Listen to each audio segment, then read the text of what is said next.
Voilà, donc bonjour à tous. Je vous remercie de vous connecter si nombreux pour participer à ce premier webinaire régional qui est dédié au binôme médecins-assistants médicaux. Donc, je suis Géraldine Gaspard, référente des organisations coordonnées au niveau régional.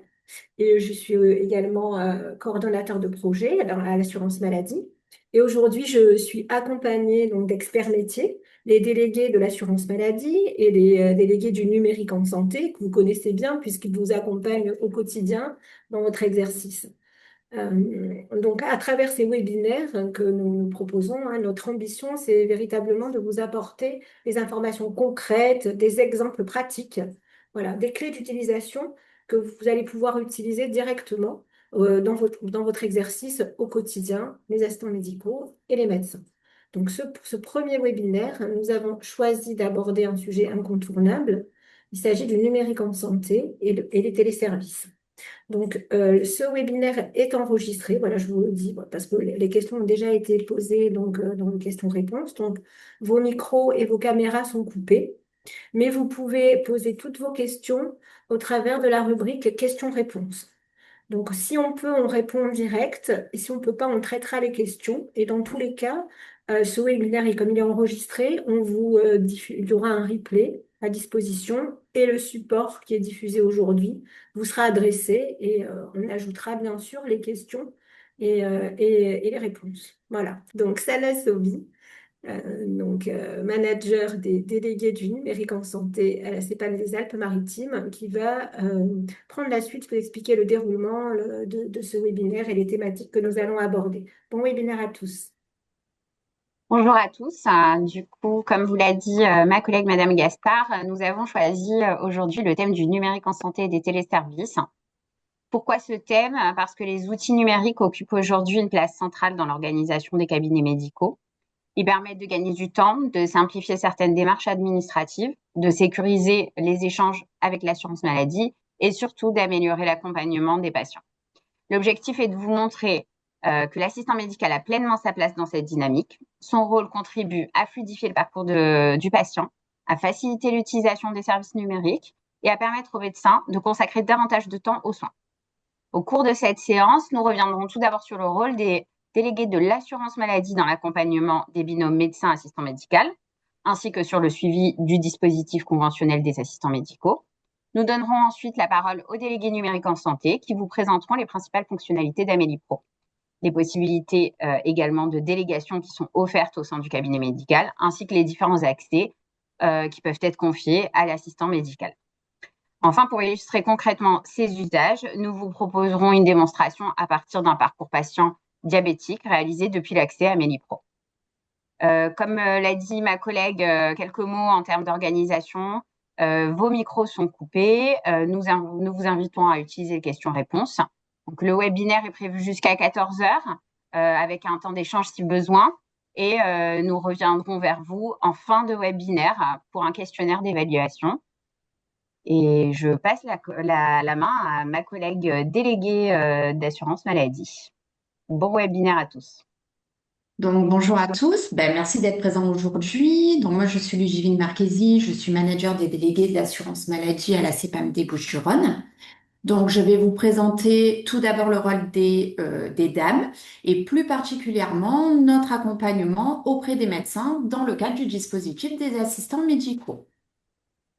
Alors, le DAM, c'est l'interlocuteur privilégié des professionnels de santé. Donc, notre rôle, c'est d'accompagner les médecins dans les évolutions de leur pratique et également dans la mise en œuvre des dispositifs proposés par l'assurance maladie.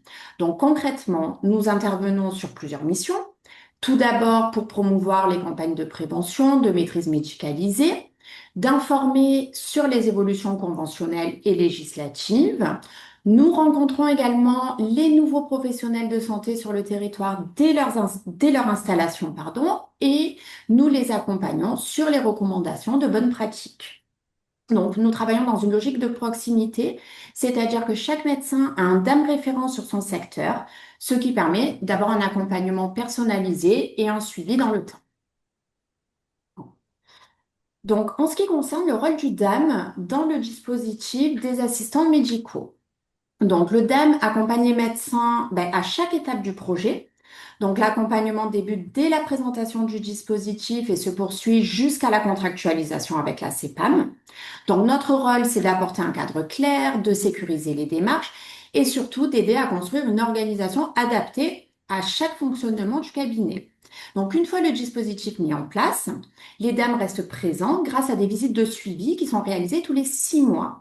Donc, ces visites de suivi permettent notamment de faire un point sur la situation du cabinet, de vérifier le respect des engagements contractuels, de s'assurer que l'assistant médical a toujours sa place au sein du cabinet, de vérifier ses missions et que les missions permettent bien une évolution positive de la patientèle du médecin. Ces visites permettent également de confirmer que l'assistant médical est bien inscrit dans le parcours de formation. Donc, au cours de ces visites, c'est l'occasion d'échanger et de nous alerter aussi sur les éventuelles évolutions du cabinet afin d'adapter le contrat en cas de modification du temps de travail, de la réorganisation des missions ou d'un changement d'activité ou de départ de l'assistant. Donc, l'objectif, c'est vraiment d'accompagner le médecin et son assistant dans la durée et d'ajuster aux besoins l'organisation si nécessaire. On peut passer à la slide suivante. Donc, on vous a pris un exemple d'accompagnement réalisé par les dames. Donc, plus largement, les dames accompagnent les médecins sur des thématiques à fort enjeu de santé publique. Donc, pour illustrer les missions que peuvent confier les médecins aux assistants, nous avons pris l'exemple du dépistage de la maladie rénale chronique. Donc, c'est une pathologie souvent silencieuse, sous-diagnostiquée. Donc, ce dépistage permet d'identifier la maladie à un stade précoce pour améliorer la prise en charge. Donc, lors des visites, l'objectif des dames, c'est de rappeler les recommandations de la HAS aux médecins, de remettre des outils d'aide à leur pratique pour repérer, surveiller chaque année les patients à risque.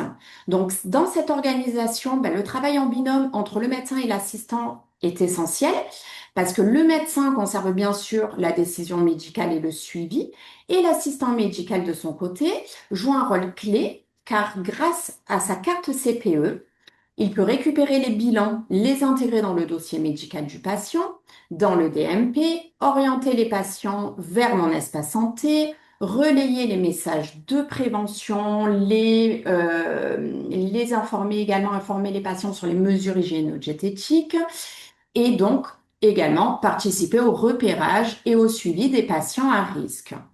Donc, cette répartition des tâches entre médecins et assistants permet de fluidifier l'organisation du cabinet, renforcer la prévention et ainsi permettre aux médecins de gagner du temps médical. Donc, sur la slide suivante, à titre d'exemple, nous vous avons mis le mémo que nous remettons aux médecins généralistes lors des visites. Sachez par ailleurs que tous ces outils d'aide à la pratique sont également disponibles sur le site amélie.fr. Donc, on peut passer à la slide suivante où je vous présente un nouveau téléservice Amélie Pro pour renforcer la prévention.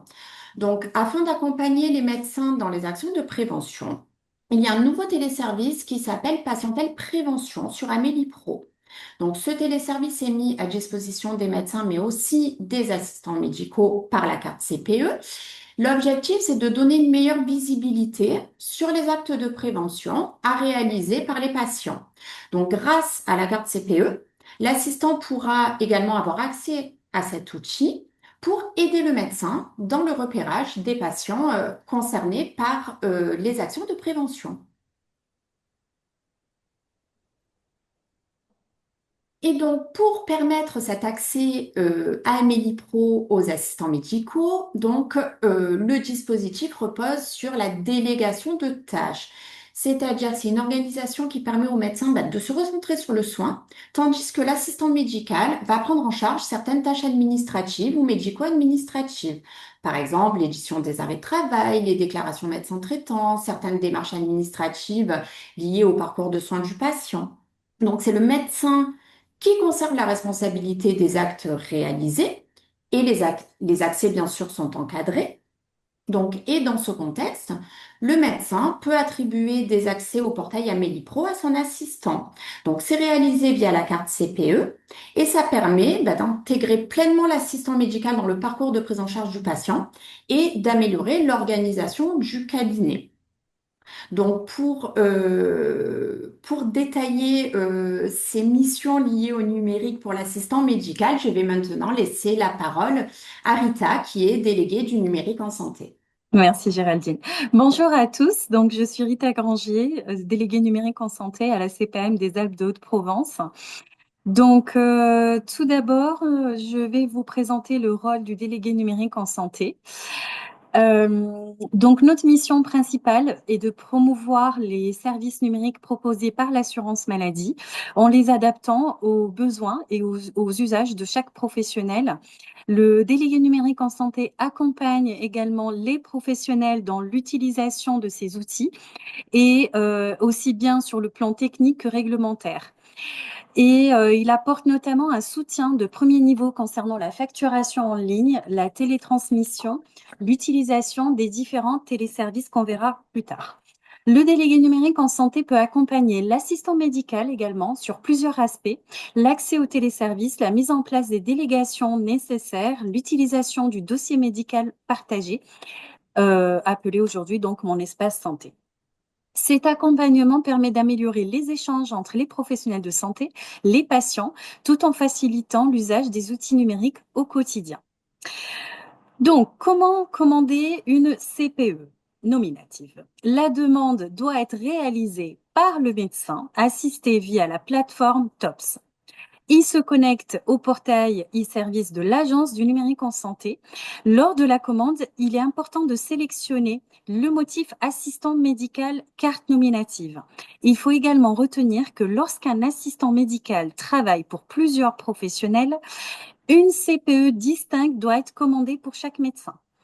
Avant de commencer la procédure, donc bien entendu, le médecin doit vérifier que sa carte, sa CPS est bien insérée dans le lecteur. Ensuite, il se connecte à la plateforme TOPS. Il clique donc me connecter avec ma carte. Cette carte, donc la CPE nominative, permettra ensuite à l'assistant médical d'accéder aux services numériques qui lui sont délégués de manière sécurisée et conforme à la réglementation. Nous allons passer donc à la délégation via Amélie Pro. Le principe donc est très simple. Le professionnel de santé qui dispose déjà d'un compte Amélie Pro peut déléguer certains de ses accès à un collaborateur. Donc ça peut être donc un assistant médical, un remplaçant ou un comptable. Il est important de noter lorsqu'un assistant médical travaille avec plusieurs cabinets, donc il y a autant de délégations que de cabinets. La procédure se déroule en plusieurs étapes. Donc, le professionnel de santé, il se connecte à Amélie Pro avec la CPS. Il accède ensuite à l'espace de gestion des comptes et crée une nouvelle délégation en renseignant l'adresse mail du collaborateur. Le médecin définit alors les droits, les structures concernées par cette délégation. Si le collaborateur, donc l'assistant médical en question, ne possède pas encore de compte Amélie Pro, donc il est invité à en créer un. Dans le cas contraire, une demande de délégation lui est directement envoyée, donc sur son mail. Le collaborateur, il reçoit un email et doit accepter la délégation afin que les accès soient activés. Bien entendu, en cas de besoin, le délégué numérique en santé donc, peut vous accompagner dans ces mises en place de délégation. Il peut également accompagner le médecin et donc ça soit dans la création des délégations, l'installation des composants techniques ou la création du compte Amélie Pro. Nous allons donc voir les téléservices auxquels l'assistant médical a accès une fois que la délégation est créée. Il est important de préciser que les accès à ces services se fait uniquement avec la CPE, donc de l'assistant médical. Les services accessibles sont répartis en 3 catégories. Nous avons la première catégorie donc qui concerne les activités administratives. Vous allez retrouver tout ce qui concerne donc la consultation des données liées à la ROSP, à l'OPTAM, la gestion de la patientèle. Vous inquiétez pas, vous allez avoir un index qui reprend tout la ROSP, OPTAM, voilà, qui explique tout ça. La gestion de la patientèle du médecin traitant, la déclaration de garde et d'astreinte, la déclaration d'un décès ou encore les commandes d'imprimés et les dispositifs de dépistage.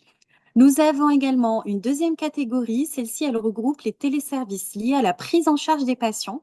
L'assistant médical peut notamment intervenir sur les arrêts de travail, le certificat médical accident de travail maladie professionnelle, les déclarations médecins traitants, les déclarations simplifiées de grossesse, les demandes d'affection de longue durée, prescription électronique de transport, ainsi qu'un lien qui vous renvoie vers le dossier médical partagé.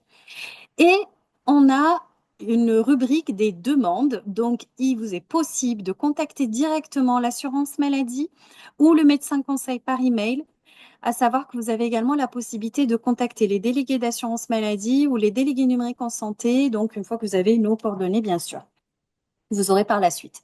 Ces accès permettent à l'assistant médical de contribuer à la gestion administrative et au suivi du parcours de soins, tout en laissant donc au médecin la responsabilité des actes médicaux et des validations nécessaires. Donc, pour avoir également certaines fonctions sur le logiciel, donc versant logiciel, il est proposé par certains éditeurs de créer des profils pour l'assistant médical, toujours à l'aide de votre CPE. Cette délégation peut notamment permettre à l'assistant médical d'effectuer certaines opérations de facturation dans le respect des droits qui lui sont attribués, bien entendu.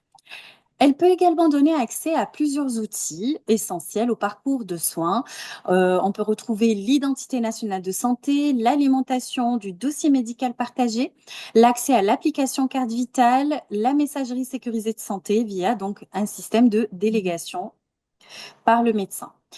L'objectif est de faciliter le travail collaboratif entre le médecin et l'assistant médical tout en garantissant la sécurité et la traçabilité des accès. La mise en place de ces droits, elle dépend des logiciels utilisés. Donc, on vous conseille de se rapprocher de votre éditeur et de voir donc pour qu'il puisse paramétrer votre profil d'utilisateur en tant qu'assistant médical. Ensuite, une information concernant la dotation numérique. Qu'est-ce que c'est une dotation numérique? Son objectif est de soutenir l'équipement de l'utilisation des outils numériques sécurisés par les professionnels de santé, notamment les logiciels qui sont référencés Ségur et les téléservices de l'assurance maladie. Cette dotation, elle remplace l'ancien forfait structure avec un dispositif qui est beaucoup plus simple et qui repose sur des indicateurs mieux ciblés. La dotation numérique, elle est organisée autour de 2 catégories. Nous avons les indicateurs socles, donc qui sont obligatoires pour bénéficier donc de cette rémunération. Donc, il faut disposer d'un logiciel référencé Ségur, conforme aux exigences en vigueur, atteindre un certain niveau d'utilisation des principaux téléservices sécurisés. On retrouve la déclaration médecin traitant, le protocole de soins électroniques, la télétransmission des feuilles de soins sécurisées et l'arrêt de travail. Les objectifs, ils évoluent. Donc, on est à 60% en moyenne sur 2026, puis 80% en 2028. Ensuite, nous avons les indicateurs optionnels. Cela, ils valorisent l'usage d'autres services numériques. On retrouve donc les certificats médicaux, accident de travail, maladie professionnelle, la déclaration de grossesse, les prescriptions électroniques de transport, l'alimentation du dossier médical partagé et l'utilisation de l'espace numérique en santé. Là, encore une fois, les taux ciblés, 30% en 2026 et on passe à 60% en 2028. Il y a un dernier indicateur qui porte sur l'utilisation de l'application carte vitale de la messagerie sécurisée de santé. Exemple, ça peut être un dépôt d'ordonnance sur le DMP du patient ou l'envoi par messagerie sécurisée citoyenne. Quel est l'impact pour les assistants médicaux? Cette évolution vise également donc à simplifier le travail quotidien des assistants médicaux en réduisant certaines tâches administratives, en améliorant l'organisation du cabinet et en facilitant l'accompagnement des patients. Quel est le message clé de la dotation numérique? Donc, celle-ci, elle encourage la transformation numérique des cabinets médicaux en récompensant l'utilisation donc effective des outils et services numériques sécurisés avec des objectifs progressifs jusqu'en 2028. Voilà, donc celle-ci, c'est le diapo des index dont je vous parlais tout à l'heure qui reprend tout le glossaire. Alors, donc, Juste, excuse-moi Rita, avant de poursuivre, on a quelques questions. oui, oui, Par exemple, donc bon, déjà pour l'arrivée effectivement des assistants médicaux d'équipe. Donc là, on ne pourra pas vous en dire plus, hein. On a des réunions prévues par la CNAM, donc on reviendra vers vous. Euh, alors après, pour l'accès au DMP et la messagerie sécurisée de santé pour les assistants médicaux. Donc là, les DNS, est-ce qu'on a des changements alors l'accès, oui, je pourrais y répondre. Alors l'accès pour un assistant médical, en fait, elle pourra juste alimenter. alimenter le Voilà, DMP? le DMP, c'est une question d'habilitation. Après, la messagerie sécurisée de santé, effectivement, le médecin, en créant une habilitation sur sa messagerie de santé, il peut vous donner accès à celle-ci. Voilà. Merci. De rien. On peut poursuivre, Rita. Très bien. Donc, nous allons continuer sur un parcours patient. Donc, nous avons souhaité vous illustrer un exemple de répartition de rôle médecin-assistant médical dans le cadre de la prise en charge d'un patient ayant une pathologie chronique. Donc, on a pris comme exemple le diabète. Donc, tout commence à la réception de résultats de biologie. L'assistant médical alerte immédiatement le médecin pour qu'il prenne connaissance des résultats. Cette étape, elle est cruciale pour déclencher rapidement la prise en charge. L'assistant médical contacte le patient pour la prise de rendez-vous et, si nécessaire, organise son déplacement via un transport ou par son propre biais grâce à mes remboursements simplifiés. L'objectif ici, c'est de faciliter son accès aux soins. Le médecin va réaliser sa consultation complexe. Il lance également le protocole de soins pour la mise en place d'une affection longue durée en utilisant le téléservice protocole de soins électronique et donc via Amelipro. En sortie de consultation, l'assistant médical peut intervenir sur la partie administrative. Il peut qualifier l'identité nationale de santé pour sécuriser le parcours de soins. L'activation est l'aide à l'usage de son espace santé sur lequel il retrouvera le suivi de ses examens. L'activation de l'application carte vitale du patient pour lui permettre un remboursement rapide en cas d'oubli de sa carte physique avec des droits à jour. Et en fonction de la délégation faite par le médecin, saisir l'arrêt de travail sur Amélie-Pro et transmettre le volet 3 sur l'espace santé du patient. Au départ du patient, l'assistant médical va pouvoir, via Amélie-Pro, suivre la validation du protocole de soins et des acceptations, peut organiser également les rendez-vous avec des spécialistes en concertation avec le patient. Donc, ça peut être un endocrino, podologue, etc. Et elle peut également transmettre le courrier d'adressage aux professionnels de santé concernés via la messagerie sécurisée de santé. Suite à ces différents rendez-vous, le médecin ainsi que l'assistant pourront récupérer les comptes rendus détaillés via la messagerie sécurisée de santé également. Donc ici, notre parcours de soins, il a été mis en place de manière fluide et coordonnée. Cet exemple, il illustre la complémentarité entre le médecin et l'assistant médical. Grâce à cette collaboration, le patient bénéficie d'un suivi et d'un accompagnement complet, essentiel pour gérer une pathologie chronique comme le diabète. Et le médecin, il peut se libérer du temps médical pour la prise en charge de son patient.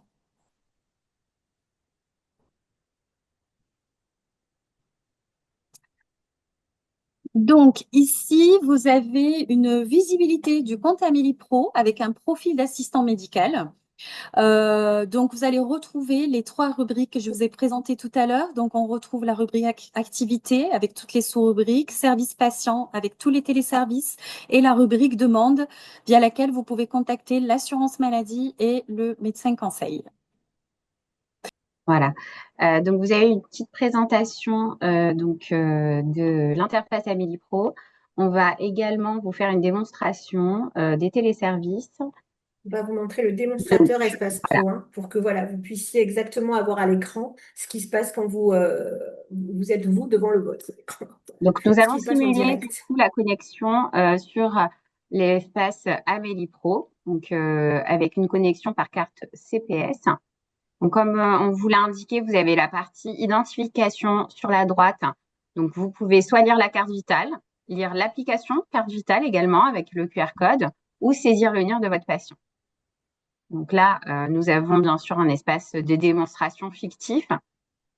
Comme vous l'a indiqué Rita précédemment, vous avez les éléments sur votre patient, le fait que vous soyez un médecin traitant ou pas, et les différents services patients. Donc, on va aller sur quelque chose d'assez classique, par exemple l'avis d'arrêt de travail. Donc, vous cliquez sur avis d'arrêt de travail. Donc, vous avez le rappel sur l'identification du patient. Vous avez également la possibilité de choisir si c'est un avis d'arrêt de travail initial ou une prolongation.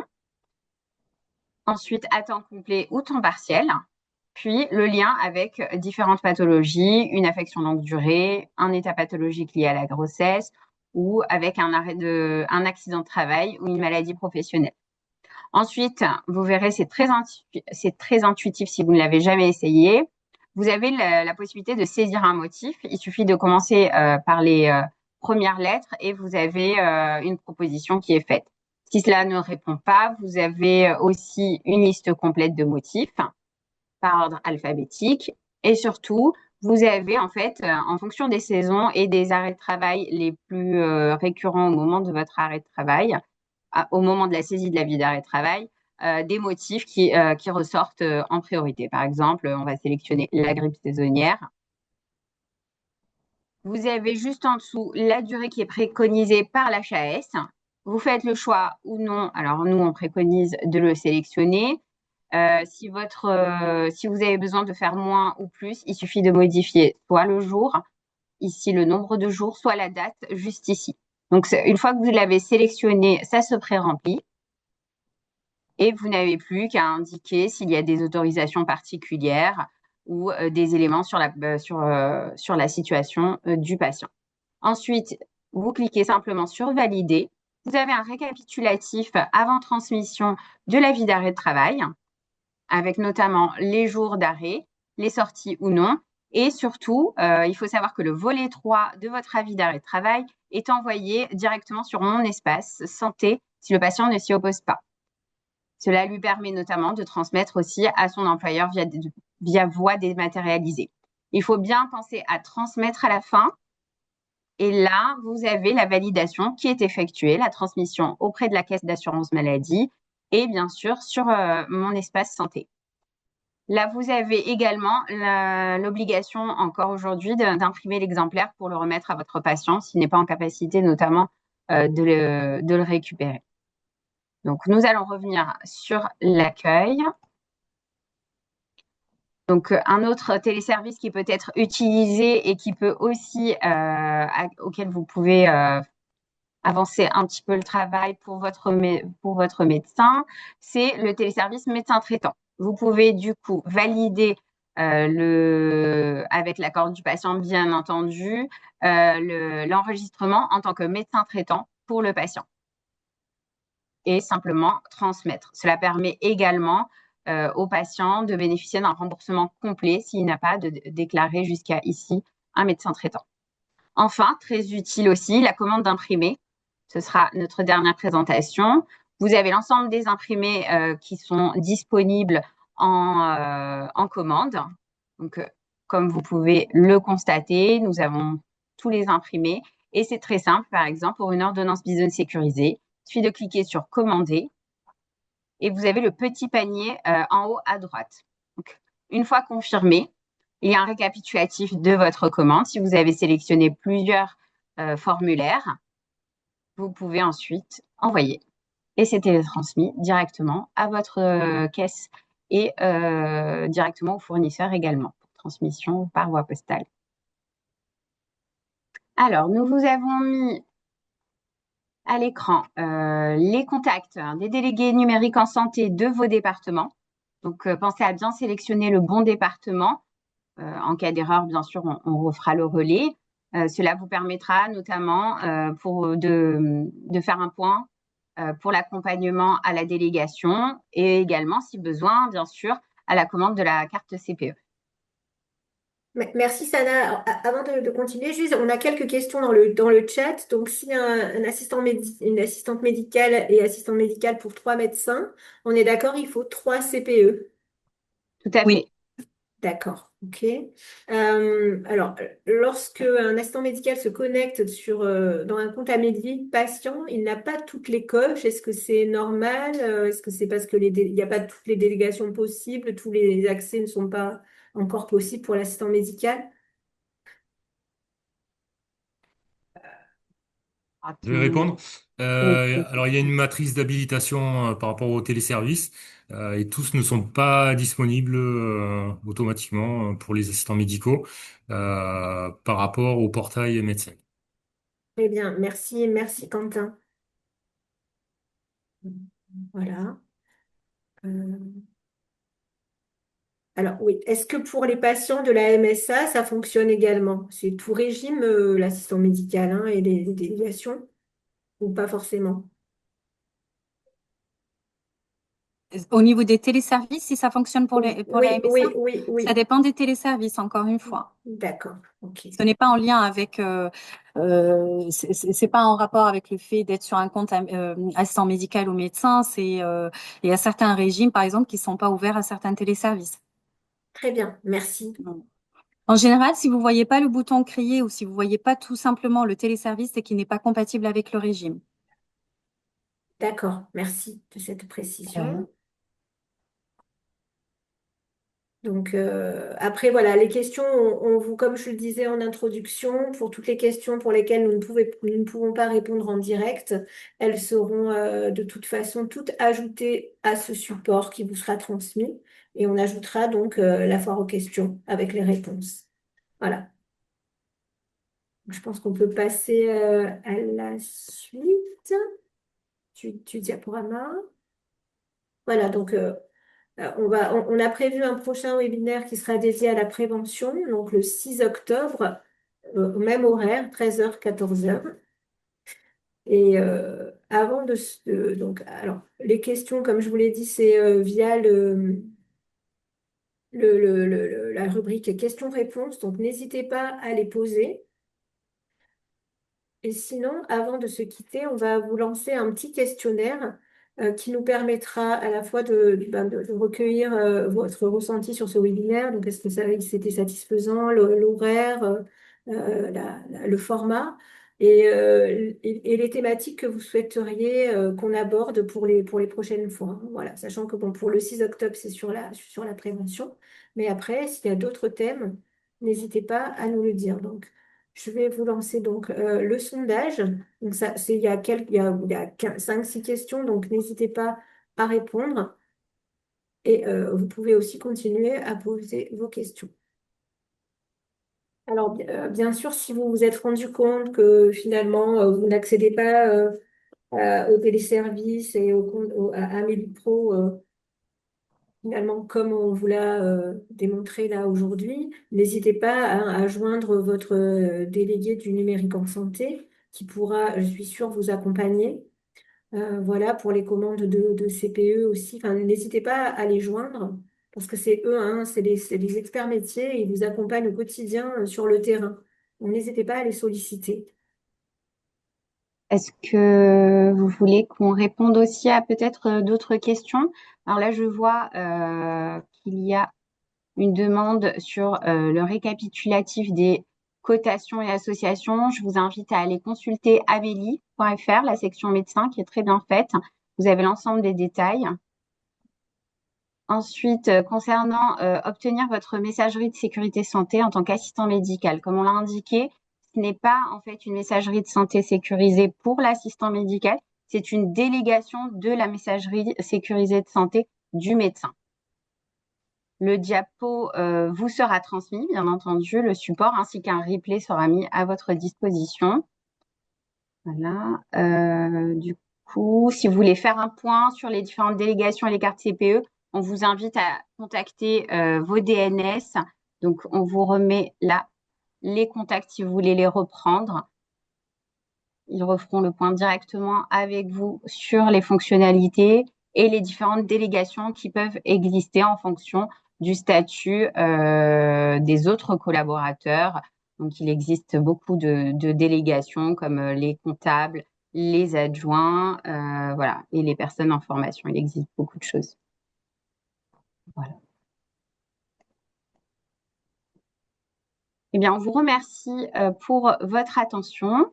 Géraldine, est-ce que c'est bon pour le questionnaire? Bah, j'ai, oui, j'ai 117 personnes qui ont répondu pour 153. Donc, voilà, je vous laisse encore un peu le temps de répondre. Dans tous les cas, merci beaucoup d'avoir assisté à ce premier webinaire. J'espère, eh ben, écoutez, que ça vous donne envie de renouveler l'opération et d'assister à celui qui est prévu en octobre sur la prévention. Et n'hésitez pas, voilà, à joindre vos délégués du numérique en santé parce qu'ils sont là pour accompagner bien sûr les médecins, mais aussi les assistants médicaux hein, dans la prise en main de tout ce qui est le numérique. Donc n'hésitez pas à les solliciter.